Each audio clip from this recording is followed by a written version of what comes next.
In this video, I'll cover overview of CISSP Domain 5 Identity and Access Management. This domain broadly talks about the access control, its type, its category, and the attacks that are carried out with not having IAM in place. So the domain starts with the concept of object, subject, and object. Um, Knowing what the role what a subject plays and the role what an object plays. So whenever you want to put an access control policy, having the clarity on what plays the role of a subject and what plays the role of an object is very important. For example, a user wants to access a file which is in the database. So user is a subject here and the file is the object, not the database. So that should be very clear. Then second part it talks about the access controls and categories. So sorry, access types and categories. There are three types of accesses. One is administrative, two technical, and three physical. Administrative is the documents. Let's say you define a policy or a procedure. It's all a process. It's an administrative control. Technical control is the, as it says, technical. Let's say a firewall is a technical control. Um, any control that uses technology. And lastly, the physical control is which something that is tangible. Let's say a fence or a gate is a physical control. Then it talks about the categories of the control. So there are around seven categories of control. One is preventative control. Preventative is the course of actions or sorry, the control which acts before to prevent the attack. Um, for example, firewall access control list is a preventative control. Offense is a preventative control. Then comes the detective control. Detective control is where you try to identify the occurrence of the breach. Let's say the intrusion detection system is a detective control, or a motion detector sensor is a detective control. Then comes the corrective control, the control which is used to rectify the, it's a post attack control. Then comes preventive, detective, corrective. Then comes deterrent control.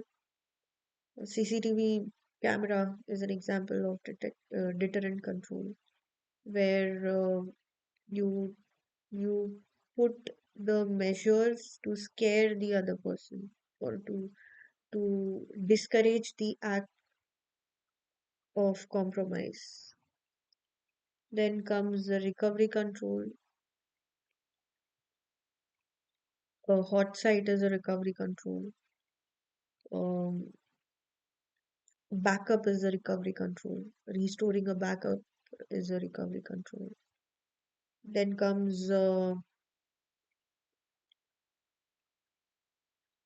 directive and And lastly, compensatory control.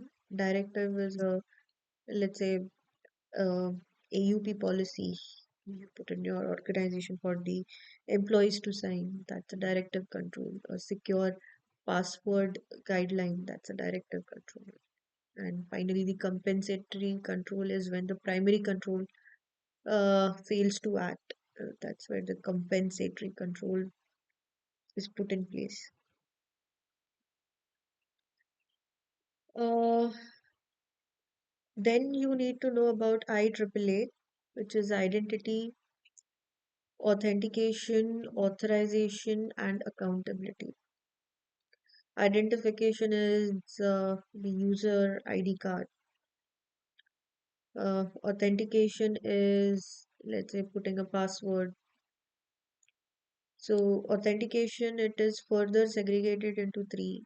Mm, The authentication can be put in place either by something you know, something you have, or something you are. Something you know is password. Something you have, let's say you have a token or OTP, and something you are, let's say biometric or retina scan.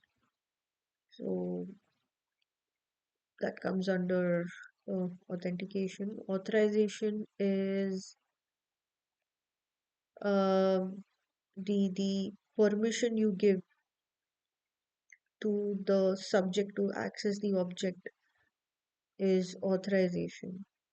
So it comes after authentication.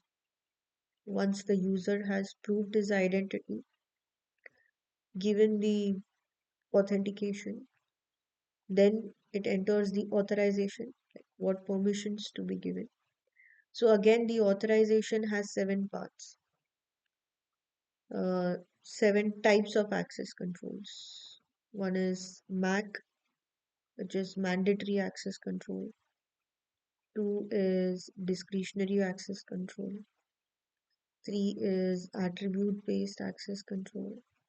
Four is risk-based access control.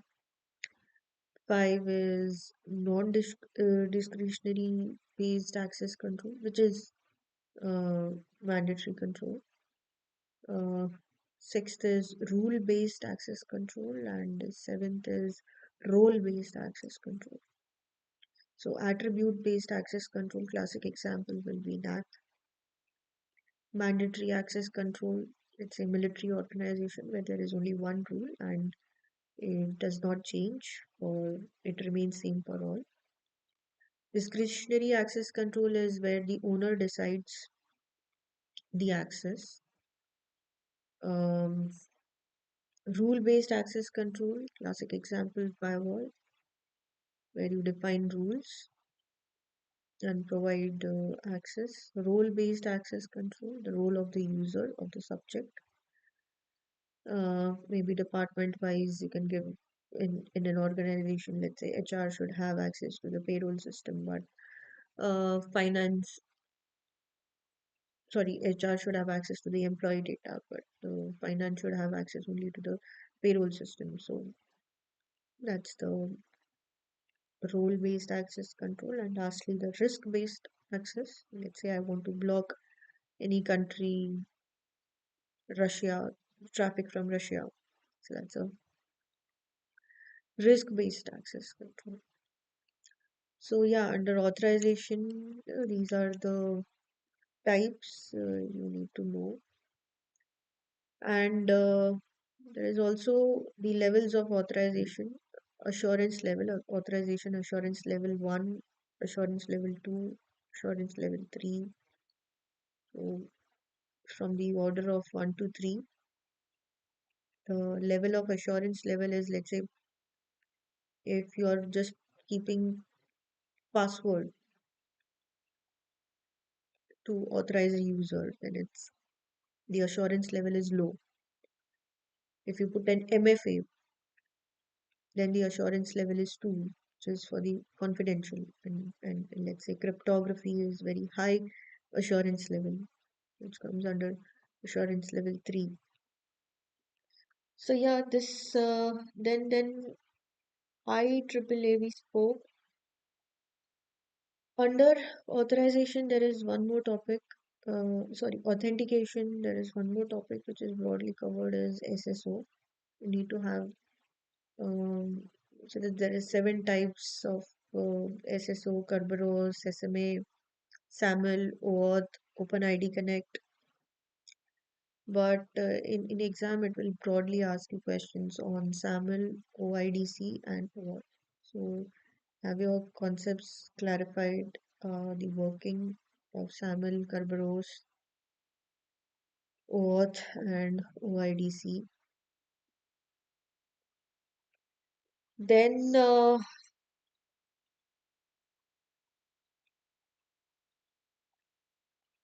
federated access control standards,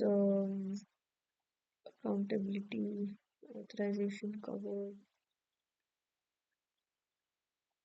So yeah, fine. Lastly, AAA protocol,